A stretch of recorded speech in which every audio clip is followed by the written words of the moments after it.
Welcome to Summer Reading Club 2020. This week's theme is Ready, Set, Go, and today we will be reading The Lightning Thief by Riordan. And we'll be making this ribbon craft.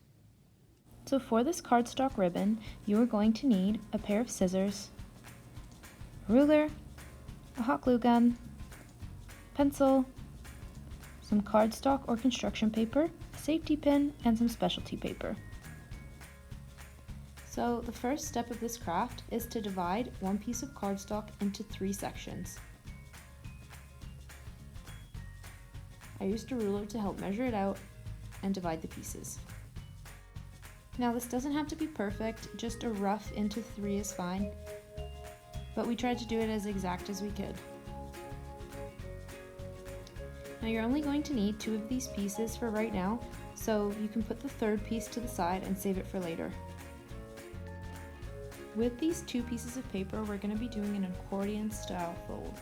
So you just fold one piece over and then flip it and fold it back on itself. And then you repeat all the way down the piece of cardstock, creating this zigzag sort of pattern. So you don't have to be too concerned about how big the folds are, just as long as they're as uniform as possible. Once you have that done, we're going to be gluing the 2 pieces together.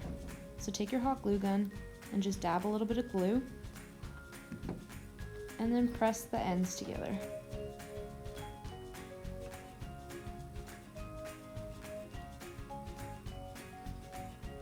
Once that's dry, we're going to then glue the other ends together, making a circle with the cardstock.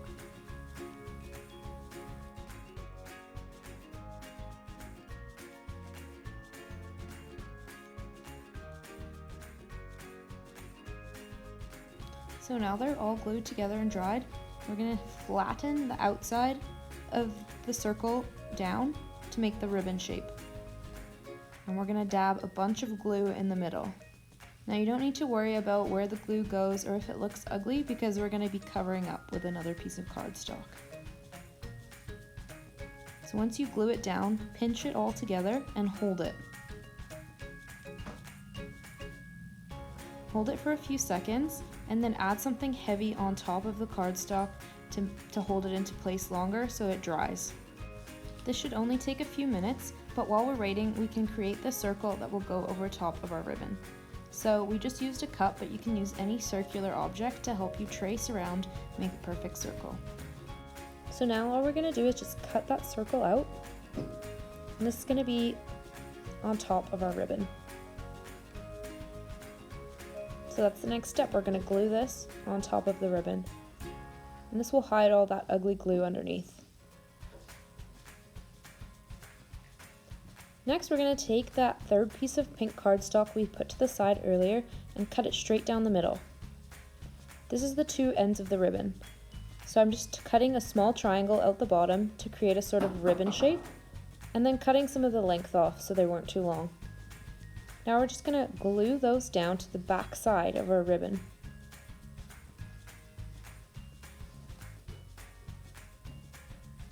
Now the next step is to add some green accents to those ribbons. So what we're going to do is just sort of lightly measure out the width of the ribbons. And make sure whatever you cut out is just a little bit smaller. Don't worry about the length too much right now. Cut out 2 of those and add the same triangle at the bottom for the accent. Now you can line it up with what you already have and see how long you would like it.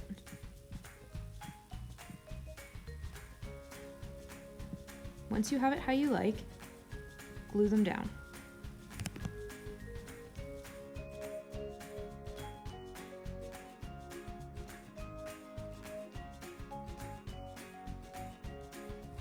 The next step is to add the safety pin to the back.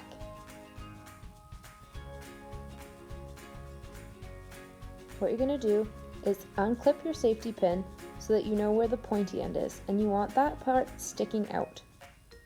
So then flip it over and make sure to glue the back side. Make sure you put plenty of glue and hold it in place while it's drying so that it's sturdy enough. Now that the safety pin is secure, we get to add some fun accents to the front. We chose to do a number 1 in glitter paper, but you could decorate this however you like, with markers, stickers, or whatever you can find around.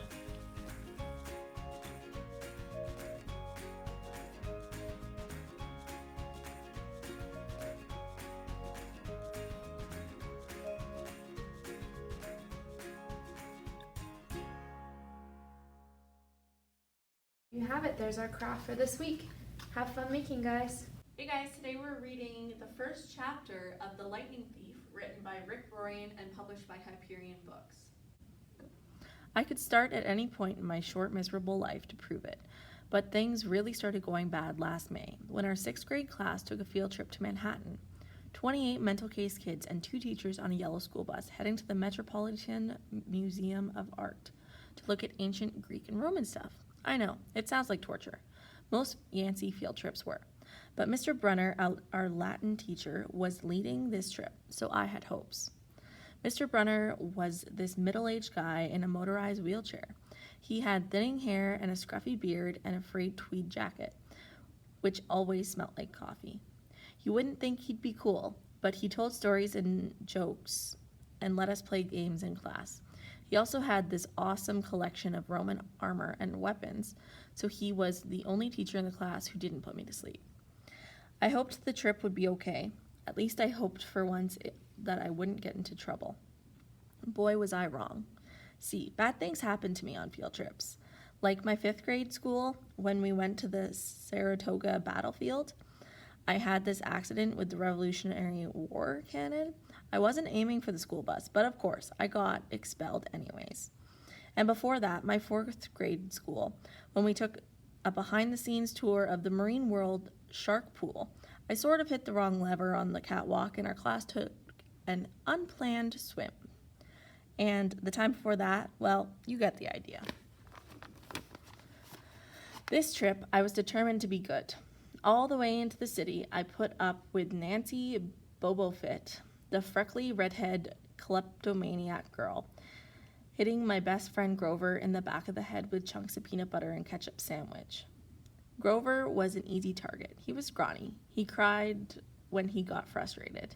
He must have been held back several grades because he was the only 6th grader with acne and the start of a wisp beard on his chin. On top of all that, he was crippled.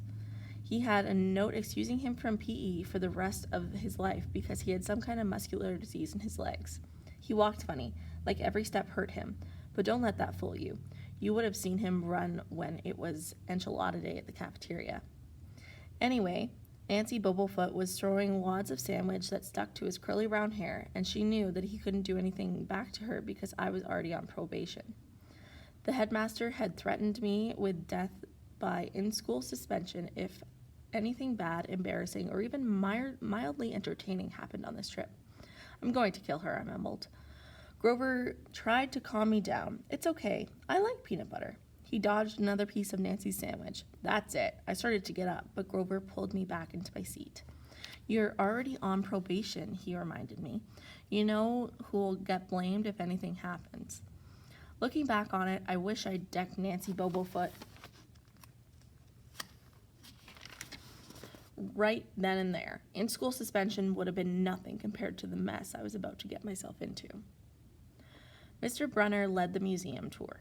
He rode up front in his wheelchair, guiding us through big, echoey galleries, past marble statues and glass cases full of really old black and orange pottery. It blew my mind that this stuff had survived 2,000, 3,000 years. He gathered around a 13-foot-tall stone column with a big sphinx on top and started telling us how it was a grave marker, a stele, for a girl about our age. He told us about the carvings on the side. I was trying to listen to what he had to say because it was kind of interesting, but everyone around me was talking, and every time I told them to shut up, the other teacher's chaperone, Mrs. Dodds, would give me the evil eye. Mrs. Dodds was this little math teacher from Georgia who always wore a black leather jacket even though she was 50 years old. She looked mean enough to ride a Harley right into your locker. She had come to Yancey halfway through the year when our last math teacher had a nervous breakdown. From our first day, Mrs. Dodds loved Nancy Bubblefoot and figured I was a devil spawn. She would point her crooked finger at me and say, "Now, honey, real sweet," and I knew I was going to get it after school detention for a month. One time, after she'd made me erase answers out of an old math workbooks until midnight, I told Grover I didn't think Miss Dodds was human. He looked at me real seriously and said, "You're absolutely right." Mr. Brunner kept talking about Greek funeral art. Finally, Nancy Bobofoot snickered something about the naked guy on the steel, and I turned around and said, "Will you shut up?" It came out louder than I meant it to, and the whole group laughed. Mr. Brunner stopped his story. "Mr. Jackson," he said, "do you have a comment?" My face was totally red. I said, "No, sir." Mr. Brunner pointed out one of the pictures on the steel. "Perhaps you'll tell us what this picture represents." I actually recognized it. "That's the Kronos eating his kids, right?" "Yes," Mr. Brunner said, obviously not satisfied. "And he did this because..." Well, I racked my brain to remember. Kronos was the king god, and God? Mr. Brunner asked. Titan, I corrected myself. And he didn't trust his kids who were the gods, so Kronos ate them, right? And his wife hid baby Zeus and gave Kronos a rock to eat instead. And later, when Zeus grew up, he tricked his dad, Kronos, into barfing up his brothers and sisters. "You," said one of the girls behind me. "And so there was a big fight between the gods and the Titans," I continued. "The gods won." Some snickers from the group. Behind me, Nancy Bobofoot. Sorry. We're going to start at the top of that page. You're gonna have to start from the top if you're. Oh, it's only a sentence down. Some snickers from the group. Behind me, Nancy Bobofoot mumbled to a friend, "Like we're going to use this in real life. Like it's going to say on our job applications. Please explain why Kronos ate his kids." "And why, Mr. Jackson," Brunner said, "to paraphrase Miss Bobofoot's excellent question, does this matter in real life?" "Busted," Grover muttered. "Shut up," Nancy hissed, her face even brighter red than her hair. At least Nancy got packed, too. Mr. Brunner was the only one who ever caught her saying anything wrong. He had radar ears. I thought about his question and shrugged. "I don't know, sir." "I see." Mr. Brunner looked disappointed.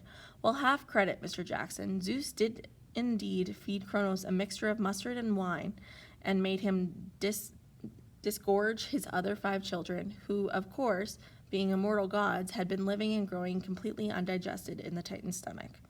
The gods defeated their father, sliced him into pieces with his own scythe, and scattered his remains in Tartarus, the darkest part of the underworld. On a happy note, it's time for lunch. Miss Dodds, would you lead us back outside?" The class drifted off, the girls holding their stomachs, the guys pushing each other around and acting like doofuses. Grover and I were about to follow them when Mr. Brunner said, "Mr. Jackson." I knew that was coming. I told Grover to keep going. Then I turned toward Mr. Brunner. "Sir?" Mr. Brunner had this look that wouldn't let go. Intense brown eyes that would have 1,000 years old and had seen everything. "You must learn to answer my question," Mr. Brunner asked. "About the Titans? About real life, and how your studies apply to it." "Oh, what do you learn from me?" he said. "It's vitally important. I expect you to treat it as much. I will accept only the best from you, Percy Jackson." All right, you guys, we're all done, so if you want to read the rest, you can always find the book in our library. Thanks for tuning in.